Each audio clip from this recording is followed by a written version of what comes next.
23 जून 1757 का दिन था। बस यहीं से हिंदुस्तान और ब्रिटिश साम्राज्य की किस्मत पलटने वाली थी, जब प्लासी के मैदान में बंगाल के नवाब सिराजुद्दौला की फौज को ब्रिटिश फौज ने चारों तरफ से घेर लिया। प्लासी की जंग के बारे में आपने इतिहास में पढ़ा और सुना होगा, पर इस वीडियो में आपको कुछ नया जानने को मिल सकता है। हम इतिहास के कुछ उन पन्नों को आपके सामने दिखाना चाहते हैं जो शायद अभी तक खंडहरों में दबी थी, जो इससे पहले आपसे किसी ने नहीं कही होगी। आखिर क्या वजह थी कि मुर्शिदाबाद के नवाब मीर जाफर को इतिहास का सबसे बड़ा दोषी माना जाता है और इतिहास में उसे गद्दार नाम से याद किया जाता है? सच में जो हम सुनते आए वही सच है, और अगर नहीं तो आपको उसका जानना बहुत ज़रूरी है। क्या मीर जाफर ने ही सिराजुद्दौला को मारा था? आपको ये सब जानने के लिए इतिहास को थोड़ा और आगे से पढ़ना समझना पड़ेगा, और अगर आपको ये सब जानना है तो वीडियो को लास्ट तक देखें। वीडियो में आगे बढ़ने से पहले चलिए जानते हैं मुर्शिदाबाद के बारे में। मुर्शिदाबाद यानी नवाबों का शहर, जो आज मुर्शिदाबाद जिला के नाम से जाना जाता है, वो कभी मुगलों और नवाबों के टाइम में उनका स्टेट बंगाल का कैपिटल हुआ करता था। सवाल होता है कैसे? तो जवाब है कि पहले बंगाल, बिहार, उड़ीसा मिलकर एक स्टेट के नाम से पुकारा जाता था, जिसको सिर्फ बंगाल के नाम से जाना जाता था। बाद में पार्टीशन बंगाल के टाइम वो कैसे अलग हो गया, ये आमतौर से सारी घटना इतिहास के किताबों में मौजूद है। ये तो आप सबको पता ही होगा कि कभी नवाबी टाइम में बंगाल का कंपैरिजन लंदन से किया जाता था, मगर 1761 से 1770 तक लगातार जलजला, पानी ना होना, बंजर जमीन का हो जाना, अनाज की बर्बादी, लोग खाने बगैर मर रहे थे। बस इस दौरान जो बर्बादी हुई उसने बंगाल को फिर अपनी असल हालत में आने नहीं दिया। 18वीं सदी में बंगाल मुगलों का हिंदुस्तान में सबसे ज़्यादा पसंदीदा स्टेट था, जिसका कैपिटल मुर्शिदाबाद था। पहले इस शहर का नाम मकसूदाबाद था। बाद में मुगल राजा फारूक शाह ने मुर्शिद कुली खां, जो बंगाल के सबसे पहले नवाब थे, उनको एक हुक्म दिया कि इस शहर का नाम बदल दिया जाए और कुछ ऐसा रखा जाए जिससे आपका इस शहर को बसाने और सजाने का आने वाली पीढ़ी को भी पता चल जाए। दरअसल मुर्शिद कुली खां मुगल राजा औरंगजेब के वफादार सूबेदार थे, जिन्होंने मुगल खजाने को अपनी सूबेदारी में कई दफ़ा करोड़ों की आमदनी दिलाई थी, और इस तरह वो फारूक शाह को भी आमदनी देते रहे।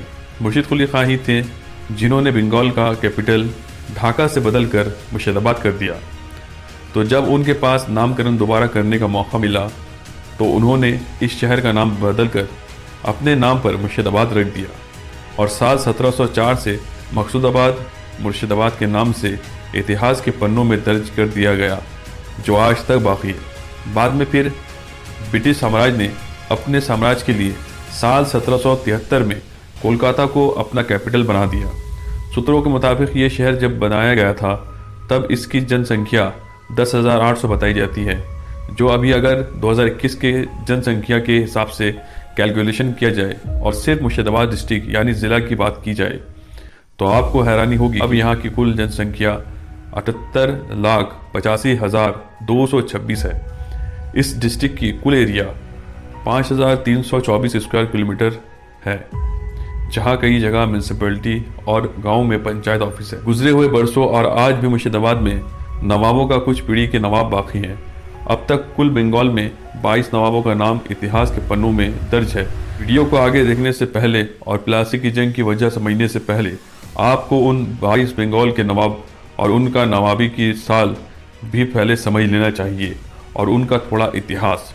जो नाम उन नवाबों में पहला आता है वो है मुर्शिद कुली खां, जिन्होंने 1717 में नवाबी सिस्टम की बुनियाद डाली और 1717 से 1727 तक नवाब रहे। इन सब में वासिफ अली खां के बाद बस जो नवाब आए उनको सरकारी सुविधाएं पर्याप्त नहीं हुई और ख़ानदानी ऊंच नीच के बीच इनके नवाबी ऐश व आराम ख़त्म हो गई।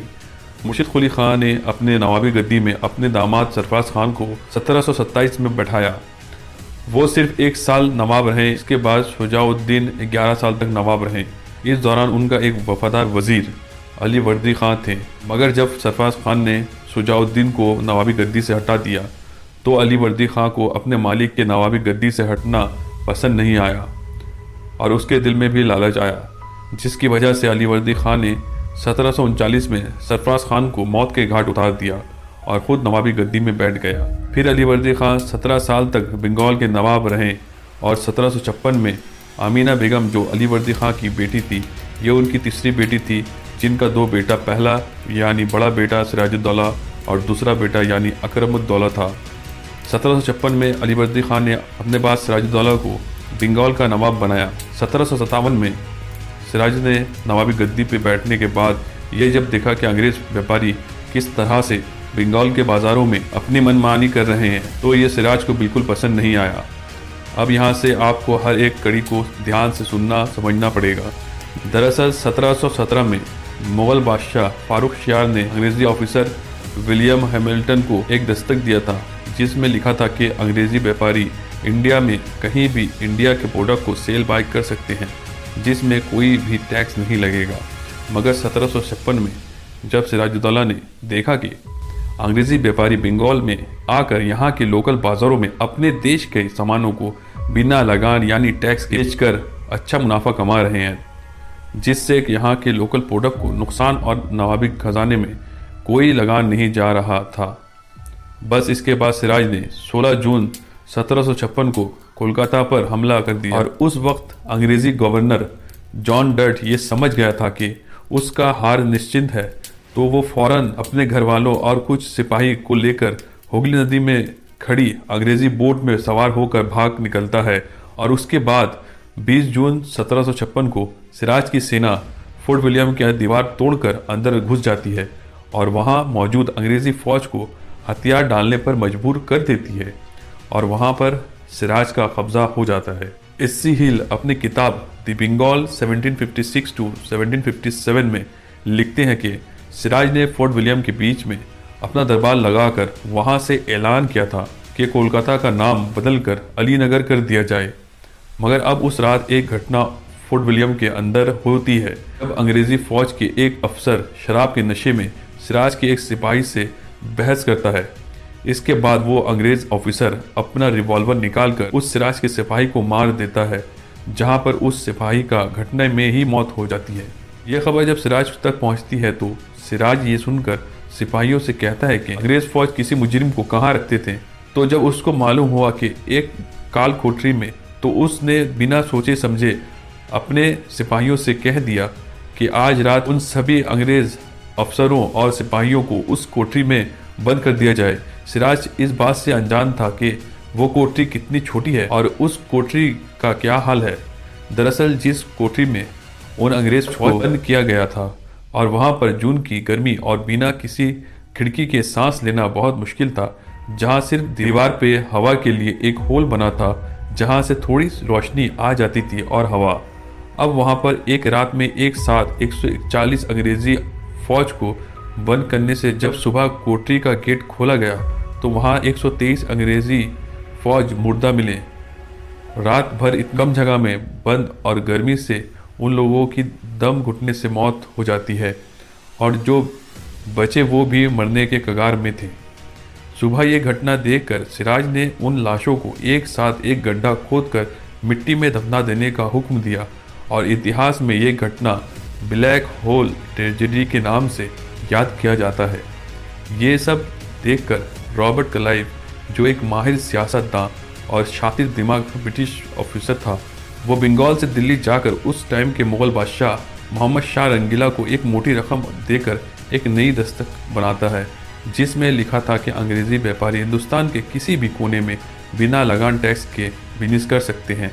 ये दस्तक लेकर रॉबर्ट क्लाइव ने सिराजुद्दौला से अलीनगर का समझौता 2 जनवरी 1756 में किया। दरअसल ये समझौता प्लासी की जंग की पहली ईंट साबित हुई, क्योंकि समझौता में सिराज के सामने रॉबर्ट ने 7 शर्तें पेश किया, जिनको सिराज ने मान लिया, जिनमें 2 शर्तें ये भी थी कि अब से सिराज के दरबार में एक ब्रिटिश ऑफिसर रहेगा और सिराज की फौज कभी भी ब्रिटिश फौज पे हमला नहीं करेगी। अब सब रॉबर्ट के मुताबिक होने लगा तो उसने फिर कुछ दिन में सिराज के सामने 10 और शर्तें रख दिया, जिसमें लिखा था कि अंग्रेज़ किसी भी मुजरिम को मौत की सज़ा दे सकती है, जिसमें नवाबों का कोई दखल नहीं होना चाहिए। ये सिराज को बहुत ख़राब लगने लगा और उसने इस समझौता को मानने से इनकार कर दिया और इसी तरह सिराज का गुस्सा आहिस्ता आहिस्ता बढ़ने लगा और कुछ महीनों में ही उनके क्रोध ने जंग का रूप धारण कर लिया। और बस गुरुवार 23 जून 1757 को प्लासी की जंग की शुरुआत होती है।